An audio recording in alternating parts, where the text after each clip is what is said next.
আলু ভাইয়া চলতে আছে এখন 50 টাকা, আগে ছিল 40 টাকা, এখন 10 টাকা বাড়ছে। বিক্রি জায়গাতে বেশি এখন, আলু আমদানি কম, কলেস্ট্রল ঢুকতেছে।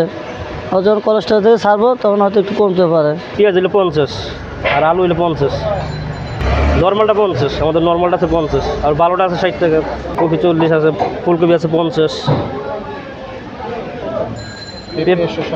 পেঁপে 50 টাকা, পটল 50, বেগুন 50-60, লাউ 40-50, টমেটো 40-30, জালি 50-40-30, এরকম আর কি। ভেন্ডি 30 টাকা 40 টাকা। ঈদের ছুটিতে অনেকটা কম ছিল, লোকজন ছিল না, সেই জন্য একটু কম ছিল, বেচা কিনা কম ছিল। এখন তো লোকজন আবার আইসে ভরে যাইতেছে, এখন একটু আবার একটু বাড়তি। আবার এই যে গরম আছে, গরমের কারণে সেই জন্য একটু বাড়তি আর কি। আগের চেয়ে একটু কেজিতে 5 টাকা 10 টাকা সব কিছুই বাড়ছে। আমি জাল নিলাম 40 টাকা দিয়ে। অন্যান্য সবজি কীরকম দাম চায়? অন্য আলু 450 টাকা, টমেটো 40 টাকা, কাঁচামরিচ 80 টাকা।